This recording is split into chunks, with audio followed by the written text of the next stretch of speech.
Joe.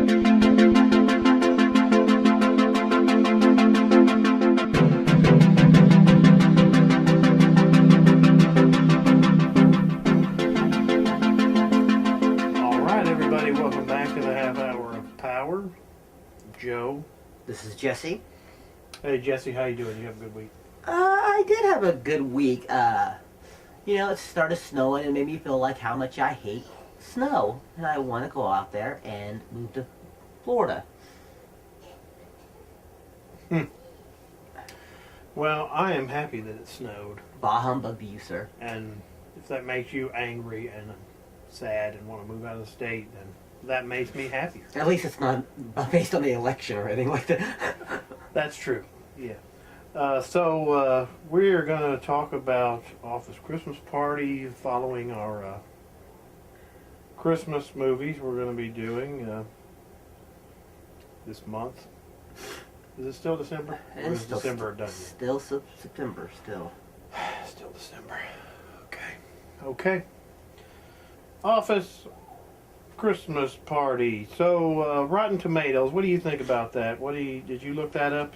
I have it right here on my handy dandy tableto. And it's probably, since we started sharing these rating systems and everything like that, the tomato meter is at 43%, which is bad. And that is based on critics and audiences do not seem to enjoy this film too much. It's at 51%, just slightly over halfway. Wow, yeah.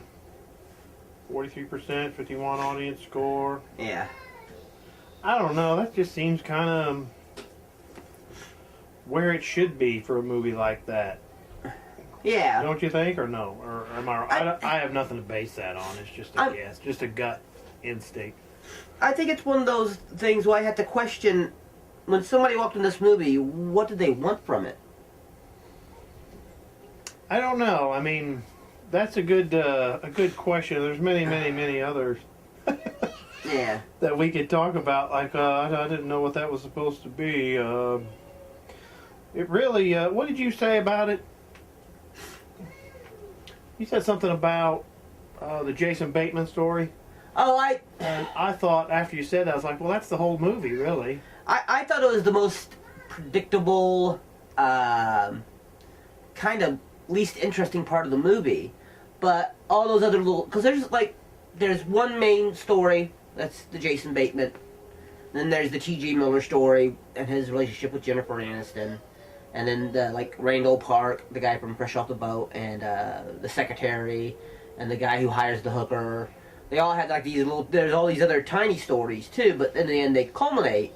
Except the Jason Bateman love interest story. I think one of the problems with it is that they talk a lot, and it's but they don't show a lot. You know what I mean? It's basically all chatter. They show a lot. No. I mean in that relationship. Oh, you know, he just, wanted some Emmanuel Bangkok type stuff going on. Which there's enough of that in the movie. I saw enough nudity in that movie to satisfy any desires I had there. But it just wasn't interesting. It was just it felt Our love story. Yeah, it just felt like the biggest old hat part of the story. You know, it's like Well, I mean, I like the movie, but I mean the whole thing seemed old hat. I mean, it's just the basic what it's about. We've got to save our branch, do something spectacular type thing. I mean, that's an old story. It's always been done, but I like the way it was told here. I like the cast. I thought the cast was likable, and the one fellow who hired the hooker, he is in that show, that space show. You remember that? Oh, he is the captain. God, what is that called? Deep Space or... And what was that? That was on Yahoo's streaming thing, and I thought that was hilarious. Yeah, that was created by the guy who did Freaks and Geeks. Yeah, that was good. So I thought, because he's got this distinctive voice, and I was like, it's got to be him. as I was watching the movie. Like, well, that's got to be. So, and then, you know, I saw the fellow who played from, you know, Kenny Powers. Oh, his half brother. Oh, yeah. He was in it. He was in it. And I'm like, oh, there he is. That's cool. And, he's always good to see. Yeah, and he's just an interesting looking fellow. And he's just having him there, I thought, created some type of way. Then you have, it says right here on Rotten Tomatoes, it's got a group of gifted comics in it, a cast of gifted comics. It's good for a handful of laughs, but it's overstuffed plot. I don't think it was overstuffed at all. I mean, it was pretty simple, really. Yeah. Our office is going to close and we need to save it. Yeah. It's pretty simple. So, but I think you said this, T.J. Miller is just so fun to watch. Yeah. In particular, one of the closest opening scenes where they go to the department store. Mm-hmm. And they start fighting each other with Nerf guns. Oh, that's hilarious. Knock down that giant tree. Yeah. Yeah. Or even right before they do that, when he's talking about all the gifts he should get. And some of them are inappropriate. Yeah, they're highly inappropriate, but he doesn't think they are because he just was wanting to buy stuff to stuff stockings. He's got that good line. I mean, technically. Hey, he's bald. He holds up clippers. Yeah. Oh, he's bald. He wouldn't be useful. He wouldn't find those useful at all. Oh, bald people are so hard to shop for. Who are they? What do they want? And I butchered that line. He delivered it so much better. Yeah. Well, that was hilarious. But technically, the gifts he would buy weren't inappropriate. They just looked inappropriate. Yeah. So it wasn't really his fault. It was the manufacturer's fault. Yeah, because they were laid out right there in this. I forget the name of that fancy store. Yeah. But it was like a Macy's or something like that, a Bloomingdale's. I don't know. I don't know if those are around. I mean, I anymore. I did enjoy this film. I thought it was a darn good film. It was funny. It was, I gotta go to the old adage that, if I go to see a scary movie, if I'm scared by it, then the movie's successful. It's done its job. If I go see a drama and I'm I get a little emotional, then it's done its job. If I go see a comedy and I'm laughing at it, then it's a successful comedy. It's a good movie then. I can't say it's a bad movie. I laughed at it. I don't care how, like, oh my God, I can't believe I laughed at that. If I laughed at it, hey, job well done, sir. Yeah. I mean, if it's a movie full of fart jokes because I'm laughing from page one to from scene one to the last scene, sure, I'm immature and it's probably not a great movie, but it's successful. I don't care what anybody says. Anybody says fart jokes are immature, those are the people that are going home all by themselves and laughing at fart joke movies. They'll be out in public with their noses up in the air. Yeah. But they laugh at them too. Like, there's that scene where Kate McKinnon, who was in Ghostbusters, she farts because she's stressed out. And she tells her, she goes, oh, I'm stressed out. I can't handle stress. I fart. And then at the end of the movie, when they're in that car going 90, she goes, I'm farting this entire time. She's funny, and she's great in this movie too, Kate McKinnon. But I mean, like I said, when people go see this movie, they know it's going to be a vulgar. Yeah. Just from comedy. The poster. I mean, the poster has what is that?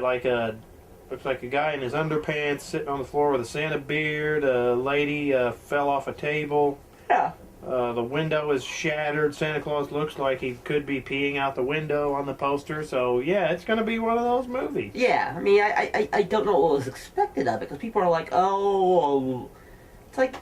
Well, did you look at any of these reviews on here a little bit? Yeah, I did. I didn't look at any of these little reviews. Well, one lady complained that there was too much improvising. That they didn't have a coherent enough script. But Does she know that was improvisation? Is that her guess? Did she write that? I mean, you know what I'm saying? I mean, a lot of times people will go, well, that looks like improvisation, but it's not like the British Office. Right. We heard them in interviews talk about how people think that's improvisation, but it's not. Those guys were they have everything scripted out. Right. They would say. But if you watch that show, it plays off like it's improv. I mean, this one, you know there is some improv because of the final credits. They show them doing different takes on everything. And I'm not trying to say that there's zero improv. I'm just saying. Right. Does she know that there was a bunch of improv? Yeah. I mean, I think the way that things should play out and this improv thing, because improv is very popular now. You know, a lot of the actors, they like to do it and everything like that. I like the way they do it on Parks and Rec, and that's the way they also do it on some other shows like by Michael Schur. And that's, you give me the script, you give it to me, and you give it to me good. Well, I saw a movie that was supposedly all improv, and it was crap. Yeah. Secrets and Lies. Yeah. You seen that? Yeah. Who's that made that? Mike Lee? I won't watch another Mike Lee movie. That was a piece of crap. Right. But like Michael Schur, like I said, that was all improv. He does a script, then he gives him a chance. He goes, "I'll give you 2 improvs. Mm-hmm. You go crazy with it." But I think comedy. I mean, comedy's not easy. Comedy is hard. Mm-hmm. But when it comes to improving entire lines of dialogue, comedy would be easier, I think, than drama. Mm-hmm. Because you know, when you're improvising drama, I would think that the call would be to, you know, your instincts would be to overdo it. It might be, yeah. And comedy, if you overdo it, it can still be funny, because part of the hilarity of it could be the way you've overdone it. You know, like Michael Scott in The Office, or David Brent. Them overdoing it is what makes it funny. But the story is still there. You know, you can't really let them improv too much if you're going to have that tight of a story, because every story connects. My favorite character in the movie, and this is going to sound really, really sad, is the pimp. The pimp? I thought the pimp was hilarious. She was hilarious. I loved her when her prostitute in the back seat kept giving T.J. Miller suggestions, and she said, "You should start that blog show where you say things that shouldn't be said out loud, you stupid."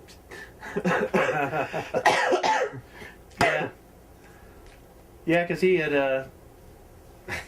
and she had a gun on it. That was all around. That was a good scene where he's like gonna jump that bridge to prove it, and because they were gonna try and rob him, and then they realized, well, he's crazier than we are, because she's pointing a gun at him, and he's like, doesn't care. Yeah, because he says to them, because he says, "I have $300,000." She goes, "Oh," he goes, "Yeah, it's safe on my person," and they think that means it's at his safe at his house, but it's actually safe on his person. So later on, she figures this out, and she admits how stupid she is. She goes, "How stupid." Yeah, because he's wearing a Santa suit, and it gets ripped open, and there's all the money taped on him, and she looks at it and goes, "Oh, it's safe on your person." Yeah. Yeah, and so that's when she pulls the gun and tells him to pull over, and or she'll shoot him, and the girl goes, "But if you shoot him, he'll crash." She's like, "Oh, yeah." Stupid. Yeah, that was a really good scene. That was funny. Yeah. There's a lot of good, I mean, I know our friend Jeremy especially is, he's not a fan of when you incorporate culture or popular culture from other things into your stuff. He seems to hate that. Yeah, it kind of dates it. Yeah. And this one they do the Iron Throne. Yeah. So, which I thought was funny. I thought it fit in well. I mean, I thought it was funny, so. I mean, that doesn't, I don't know this yet, but Game of Thrones doesn't seem like it's going to be something that's going to fade away. Because sometimes when you incorporate that stuff in, it's something that's hot then and never picks back up. Right. Never gets hot again, ever. Right. And then people, were lost on the reference. But I don't think Game of Thrones is going to. Like, if they had broken to Gangnam Time, it would have been like. Yeah, something like that. That would be bad. Although he did dab. They were dabbing at one point. That'll probably die out, because I still don't know what that is. What's this? What's it supposed to? I have no clue. I don't know. You watch Dancing with the Stars, maybe that will tell you. I don't think that's gonna help, but okay. It might help. Of course, I would never watch Dancing with the Stars unless T.J. Miller was on there, and he'd be up in the first episode because he would just be totally might be dinking around, But like T.J. is the best part of it. And honestly, I think him and his sister's story his story about his, their relationship with their father is the best part of the story. Yeah, Jennifer Aniston plays his sister, and she is the CEO of interim Zenitech. Interim CEO. Interim CEO. She's getting ready to be made CEO, she hopes. So she's trying to save all kinds of money for the company and keep the company up. T.J. Miller runs his father's branch. Right. So he doesn't think they're ever going to be closed, but then it becomes a reality. So that's why they need to get they need to score that big account that's going to bring in the money for their branch. Right.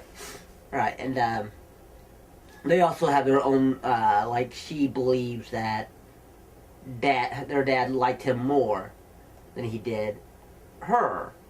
But if you look at the way they are and their personalities, you can see that TJ's character needed more than Jennifer Aniston's character did. You know, he probably needed more attention than, because he knew that she'd be okay, but that he wouldn't. That he would need more help in the world, you know, and all that. So I mean, there's that realization that you can come off to. I mean, maybe that's not fair, but it's reality, you know. But he wants to save his dad's branch because he wants, you know, he's so enamored of his father that he even prays to God, which I was so shocked there was a prayer scene in this movie that kind of blew me. And then, of course, you know, he goes, I don't know if I believe in you or not. It's like, you don't know if you believe it or not, then seems like a waste of your time. But it feels like you had to say that just so that no one would think, oh, maybe he's Christian. Because there's a line that he has in Silicon Valley where he says that the only thing more hated in the Valley, the only thing hated more than hackers in the Valley are Christians. Mm-hmm. And so, you know, it seems like he had to say that so people wouldn't think, oh, he has religious beliefs. You know, it's like, all you have is prayer. Fuck it. Screw it. I mean, it is called Office Christmas Party, so. But it's just, but it was a good scene because he says, make sure if you see my dad, say hi to him and tell him I'm rocking his suit. Yeah. Yeah, just put on the Santa Claus suit. Yeah. So one of the things they need to do is land that big account. Data City. And what was his name? William. They go to talk to him to land his account. And this guy was funny too. I mean, he's playing a straight guy in it for a while. Which is a comedy term, you know, the straight man. Yeah. Which Jason Bateman is through the whole movie. He's the straight man. Right. And so when he gets him back to the party, they're trying to land it. That's why they have the party, because his sister told him, Jennifer Aniston told him they couldn't have the party because they need a cut. Mm-hmm. And she's cutting their bonuses too, so that's pretty rough. But there's funny. I thought this was really funny when he first gets to the party and he's talking to him and he's telling him we should do something that scares us. Let's do something that scares us. And they're up there on the balcony and he looks at all the Christmas lights and he says, "Do you think if we grab all these strands of lights and swing out to the middle of the floor, we could grab all the other strands of lights and make it across to the other side?" Tarzan style, yeah. And he's doing all that in his Santa Claus suit. That's pretty funny. Yeah. That was Courtney B. Vance is not known for his comedy, his comedic roles. So it was nice to see him in this. But they always say that the secret to great comedy is that you're not playing. You know, you're not playing it. You're playing it straight. You're always straight. If it's like, oh God, what's his name? Leslie Nielsen in the Naked Gun movies. He never actually played anything for laughs. He played everything straight. And that made it funnier. Like I said, I have nothing against Jason Bateman. He has some really funny lines in the movie. Like his attempt to be a pimp was pretty hilarious because he didn't want to be degrading to women. Yes, he didn't. Which is good on him. But he's funny. The Olivia Munn, I don't know his love interest. I just don't think she's a fantastic actress in any way or anything like that. She never does anything that... What else was she in? She used to host a show called Attack of the Show. She was on a TV show for a while. I can't remember the name of it. And she was in Magic Mike, I know. But... Okay. But, yeah, Jason Bateman, I was reminded of this role of him in Arrested Development. Mm-hmm. He's so good in Arrested Development because I don't know, he's a straight man in that too. Yeah. And if you haven't seen that, you should see that. Everybody around him is nuts. Right. He has his nebbish side too. He has his little quirks too. Yeah, but not like they do. No, not like they do. He's the. But he kind of played like Michael on this movie, in a way. I kind of wonder if this movie was made in the 80s. That role would have been Bill Murray's role. And it would have been a lot more sarcastic, of course, than Bill Murray being in it and everything like that. But I can't see anybody else in those other roles that would have been as good. But his role, I think you could find another actor, and he probably would have been... Or Olivia Munn's role, you could have... Because she wasn't funny at all. I don't think anything she said in that movie was funny. Like, Kate McKinnon's funny. Yeah. Jennifer Aniston's really funny in it. Yeah, she is. The lady who plays the secretary has some really great lines. Like when she tells that guy, this is fourth date crap. This isn't first date crap. Yeah, the security guard lady. Yeah, the security lady's very She's funny. But like those two are the least funny in the movie. Of course, Jason Bateman is not called on to be funny because he's supposed to be the straight man of these people. But when you give him scenes with another person who's not trying to be funny either, those scenes kind of just like lay there, and there should have been something else there to make it funny. And that's why I think those scenes didn't work for me, because I'm like, I could be watching T.J. Miller swing across on those damn lights, and that would be hilarious. Or when he tells him not to give him too many drinks because he has a 2-drink minimum. Because if he gets more than two, he says that he wakes up with blood on him, all over him, and in a car that he doesn't remember owning. But when he goes crazy because he's going to lose the firm, he drinks 2 whole entire bottles and goes on a That's when binge. he wants to jump that bridge, Fast and Furious style. Yeah. And that's funny because they talk about it in the beginning of the movie when they're walking around outside. Uh-huh. This was a nice moment too when they're going outside and Jason Bateman looks at him and says, "Don't you need a coat?" And he says, "No, I put on extra. I put on extra weight when in the wintertime, so I don't have to wear a coat." And of course, I this is probably based on the character, but I thought, yeah, T.J. Miller's from Denver. He probably lives in that kind of crap so that probably was nothing to him. It's like, this is a light dusting to me. Yeah. Well, there's a lot of nice, funny moments in it, and a lot of wild moments, too, especially when Courtney B. Vance gets cocaine. Yeah. And he didn't mean to. The stripper that the fellow ordered, the escort, hooker. Yeah. She brought cocaine, and she was selling cocaine at the party. Yeah, she's selling a lot of stuff. And they had a snow machine where you'd put the snow in and it'd blow it all over everywhere. Well, they walk in front of it, and he gets... Because that was... oh, gosh, what was her name? Kate McKinnon? Yeah. She found it next to the snow machine and put it in there, right? Uh-huh. What was it, motion activated? Because when he walked by... Shot him in the face, and T.J. Miller says, "No, man, it's supposed to be good luck." He tried to brush it all off, so he got shot in the face with cocaine. Yeah. A big pile of it, and that's why he decided to do the...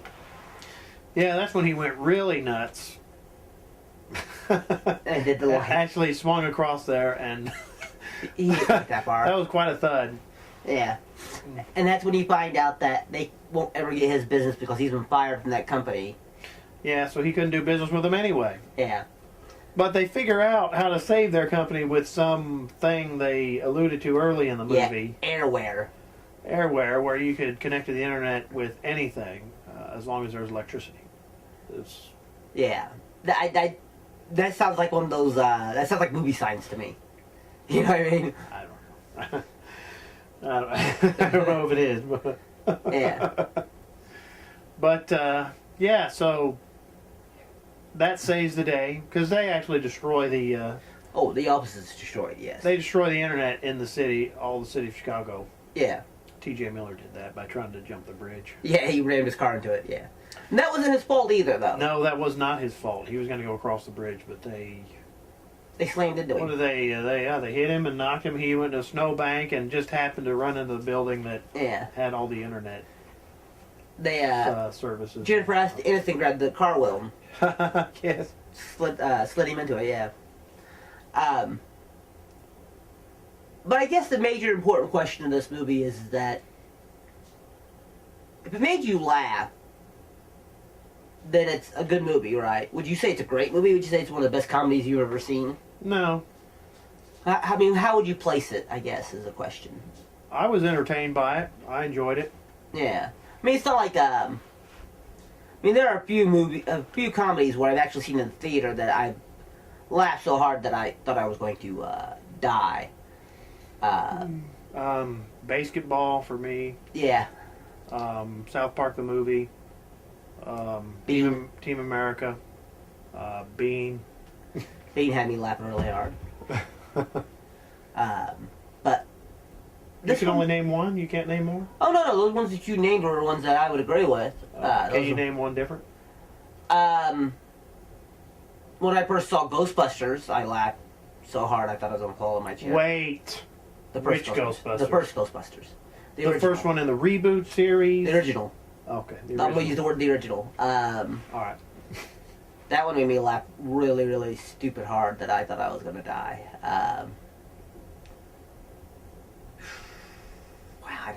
That's all I can think of. I'm sure there are others that I just can't think of right now. I just can't think of right now. But, I mean, this is a good movie. It's not a great movie. I mean, I probably would 60% it on, maybe 60 to somewhere between 70 to 60% on the, if I was Rotten Tomatoing it. Yeah, maybe you should do that. Oh God, no! Why don't you Rotten Tomato it right now live? You gotta sign in and all stuff. Oh, I do you? don't want to do that. Okay. I don't want to go through all that much trouble. Yeah. So if you're looking for a comedy, a Christmas comedy, this is a good one. Don't take the kids. Don't take the kids. It is rated R. Yeah. So there's a lot of nudity in it. There's a lot of that. Yeah. So don't take the kids. Okay. So you would recommend it? Yeah, I would. I would say. Here. I guess the major criteria for us is when this comes out on DVD or VHS, because, or not VHS. My God, how old am I? DVD or Blu-ray.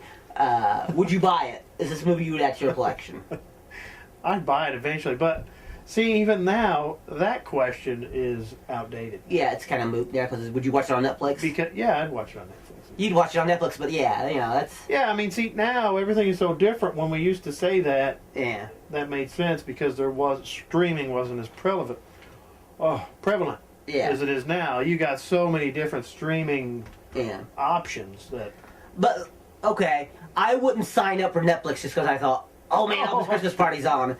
I need to watch that. No, that's not happening. Yeah, if it was there, I'd buy it. I mean, I'd watch it on Netflix. I don't know. It's not a buy for me. It's not what I want, like, for the personal collection or anything like that. But it's a good movie. It's not bad at all. Yeah, it's good. So check it out. It was fun to see it on the big screen. Of course, me, I'm pretty biased about that. I really think the best way to see a movie for the first time is on the big screen. Yeah, that's what they're actually made for. I agree with that. I agree with that. All right, and with that, oh no, wait. Oh, that button is on this page and under this folder. Okay. All right, and we will see you next time.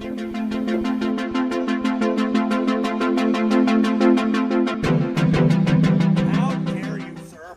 Who the hell are you? I am Edward Shank of Peck. Peck? People for the ethical care of cryptids. He's another one of those damn peckers. I am a proud pecker. Thank you very much.